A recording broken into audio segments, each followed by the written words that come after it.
पिछले कुछ महीनों से हम लोग देख रहे हैं कि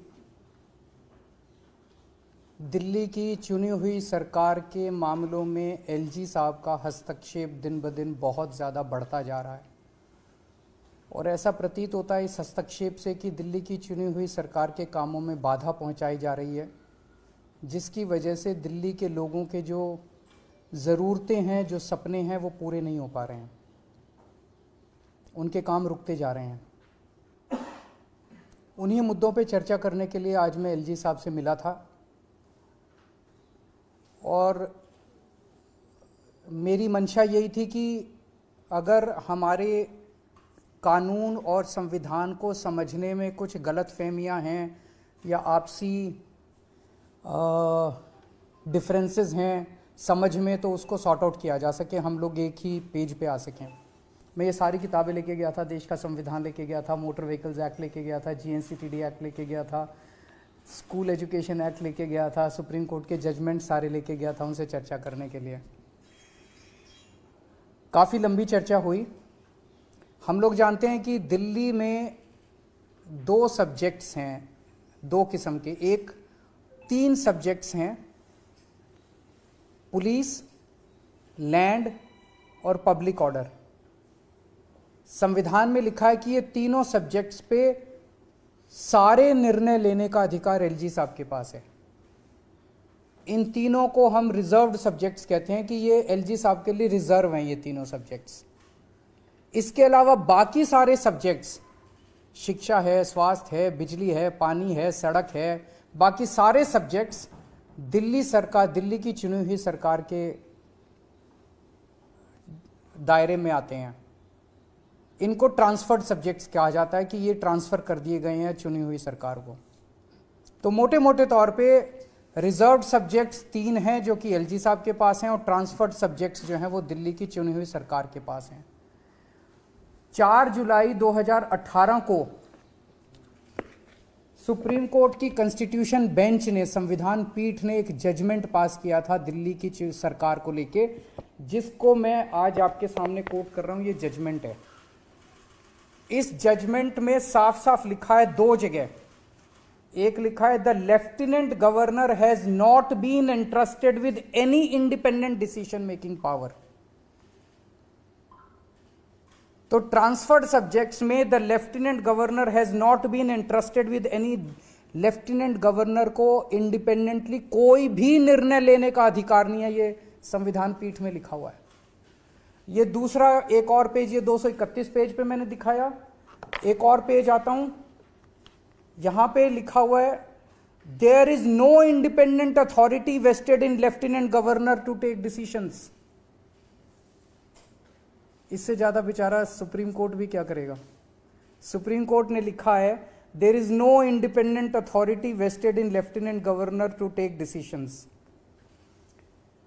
other than matters where he has to act as judicial authority.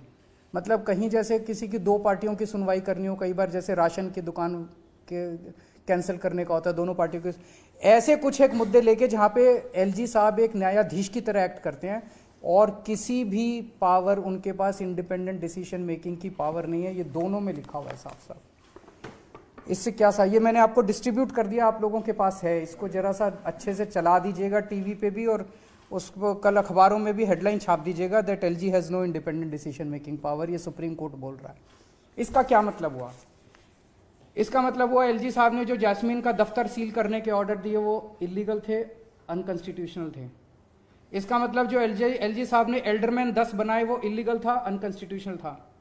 इसका मतलब जो एलजी साहब ने प्रिजाइडिंग ऑफिसर के ऑर्डर पास किए वो इलीगल थे, अनकॉन्स्टिट्यूशनल थे। इसका मतलब जो 164 करोड़ रुपए की रिकवरी के ऑर्डर एलजी साहब ने पास किए वो इलीगल थे, अनकॉन्स्टिट्यूशनल थे। इसका मतलब जो दिल्ली के टीचर्स को फिनलैंड जाने से रोका जा रहा है उसके ऑर्डर्स जो है वो इलीगल है, अनकॉन्स्टिट्यूशनल है।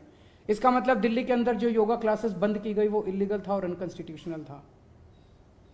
मैंने ये ऑर्डर अभी एलजी साहब को दिखाए। मैंने कहा सर ये देखो 2 पेज, ये 2 लाइन पढ़ लो आप। अब मेरे को बताओ, जब सुप्रीम कोर्ट साफ साफ कह रहा है कि आपको कोई आदेश इंडिपेंडेंटली पास करने की वो नहीं है, आज़ादी नहीं है, तो आप कैसे पास कर रहे हो? तो एलजी साहब कहते हैं ये सुप्रीम कोर्ट की राय हो सकती है। तो मैंने कहा क्या मतलब? कहते हैं संविधान में लिखा है कि मैं एडमिनिस्ट्रेटर हूं। एडमिनिस्ट्रेटर कुछ भी कर सकता है, किसी भी विषय पे कर सकता है। मैंने कहा सर इसका क्या मतलब हुआ?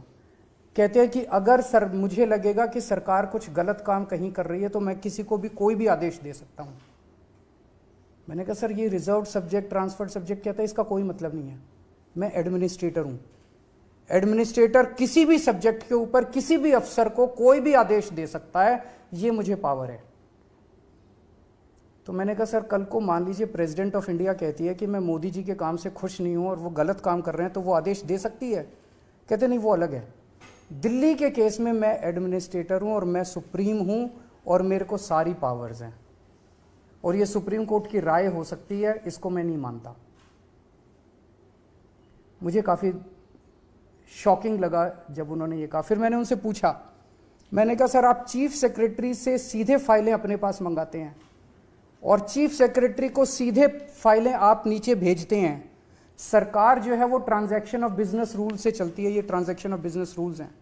मैंने उनके सामने रखे। मैंने कहा सर इसमें कहाँ लिखा है कि आप सीधे चीफ सेक्रेटरी को फाइल भेज सकते हो या उससे मंगा सकते हो?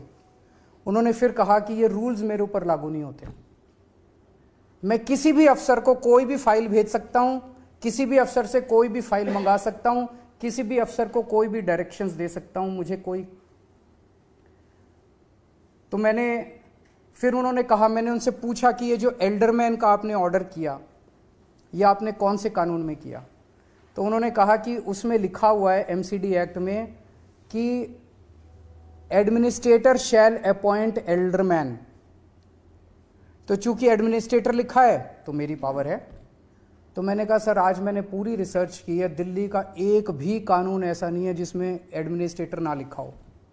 एजुकेशन एक्ट में एडमिनिस्ट्रेटर लिखा है, डीएमसी एक्ट में एडमिनिस्ट्रेटर लिखा है, पानी के एक्ट में एडमिनिस्ट्रेटर लिखा है, बिजली के एक्ट में एडमिनिस्ट्रेटर लिखा है, हेल्थ के एक्ट में एडमिनिस्ट्रेटर, हर जगह एडमिनिस्ट्रेटर लिखा है।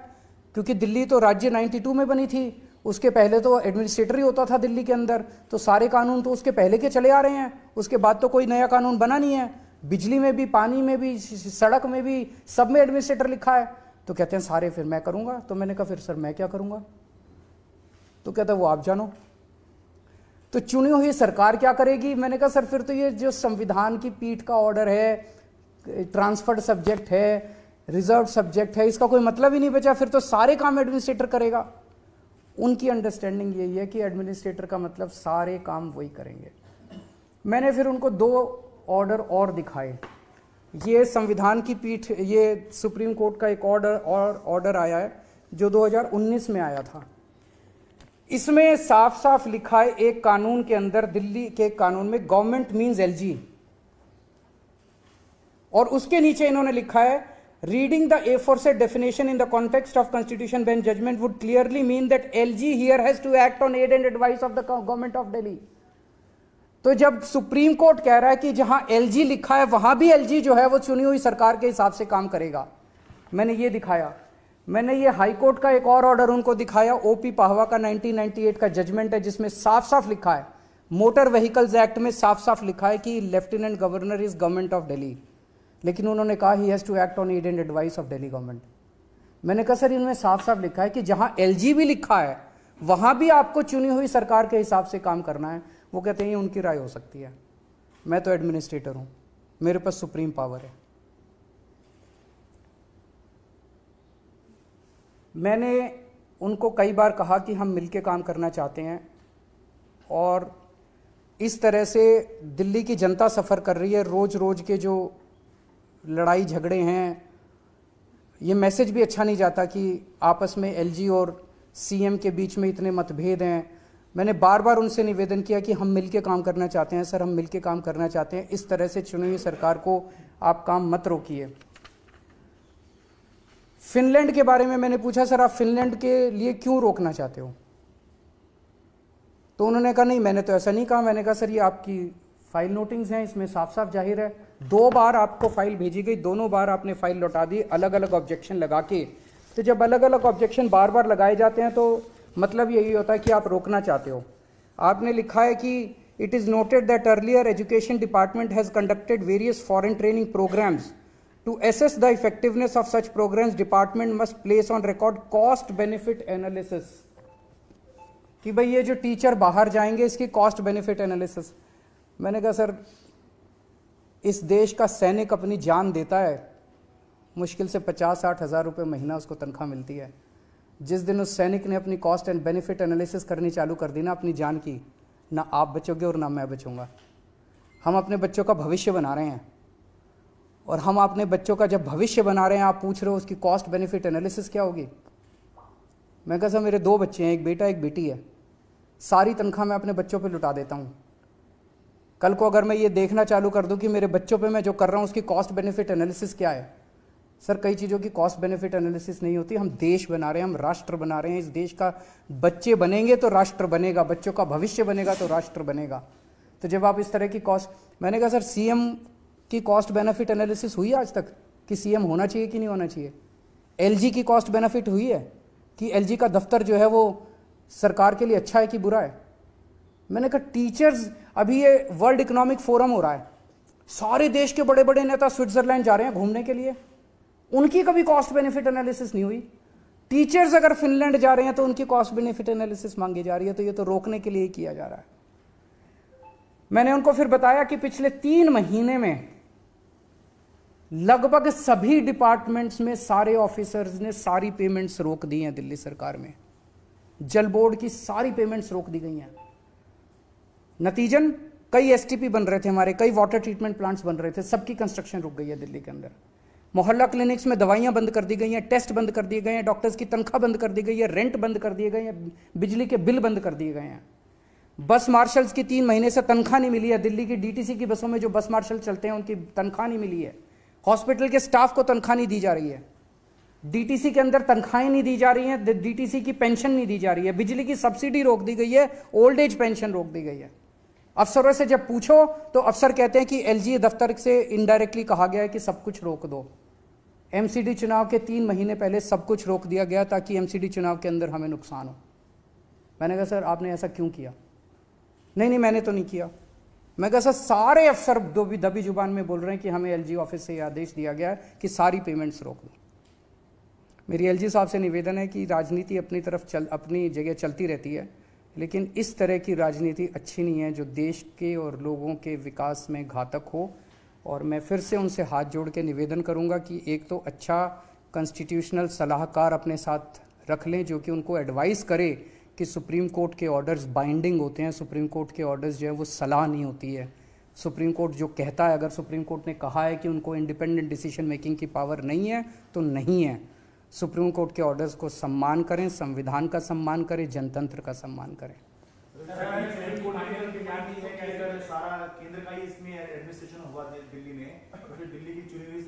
मैंने भी उनसे यही पूछा, वो बार बार, जब उन्होंने 2 बार कहा, एक बार बोला कि मैं एडमिनिस्ट्रेटर हूँ, मेरे पास सुप्रीम पावर्स है, ये शब्द है उनके, मेरे पास सुप्रीम पावर्स है, मैं जो भी चाहूँ, जिसको चाहूँ, जिस सब्जेक्ट पे चाहूँ आदेश दे सकता हूँ।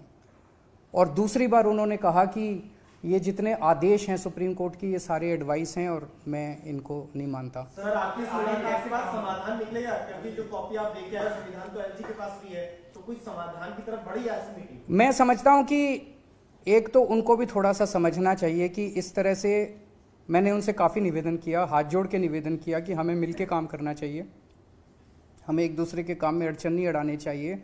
जनता देख रही है और आने वाली पीढ़ियाँ क्या कहेंगी कि हम जब हमें काम करना था तो हम किस तरह से आपस में इस तरह से एक दूसरे के काम में अड़चन अड़ा रहे थे।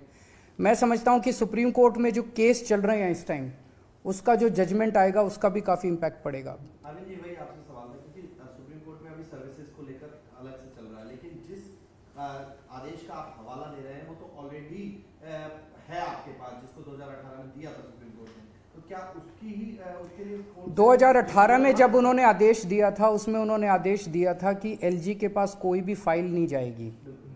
3 साल तक सरकार बहुत अच्छी चली थी, आपने देखा होगा 2018 से 2021 तक कोई अड़चन नहीं आई थी, एलजी के पास फाइलें जाना बंद। 2021 में इन्होंने सुप्रीम कोर्ट के जजमेंट को पलटने के लिए जीएनसीटीडी अमेंडमेंट एक्ट लेके आए थे, जिसके तहत सारी फाइलें फिर से एलजी साहब के पास जानी चालू हो गई। उस एक्ट को भी हमने चैलेंज किया हुआ है। मैं समझता हूं कि सर्विसेज के केस के बाद सुप्रीम कोर्ट उसको भी उठाएगा।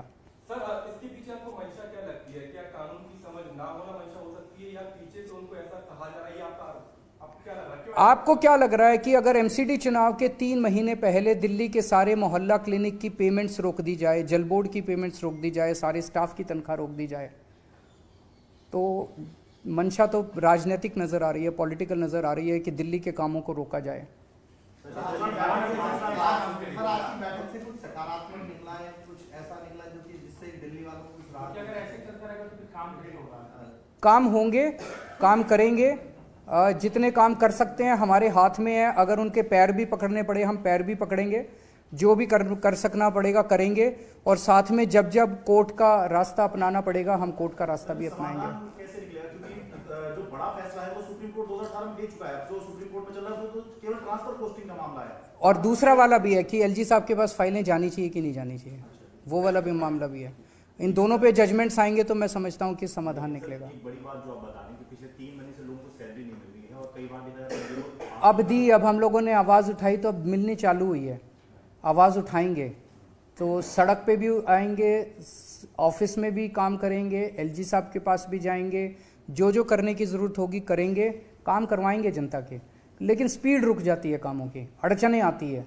जैसे 3 महीने से अगर जल बोर्ड के फंड्स नहीं मिले तो कई सारे वाटर ट्रीटमेंट प्लांट्स की जो टाइम थे वो डिले हो गया। सीवेज ट्रीटमेंट प्लांट्स जो बन रहे थे, पानी की पाइपलाइन डल रही थी, वो डिले हो गया। काम डिले हो जाते हैं, काम तो करवाएंगे, सारे काम करवाएंगे, कोई काम रुकने नहीं देंगे, लेकिन डिले हो जाता है जिसकी वजह से काम में देरी हो जाती है। Thank you.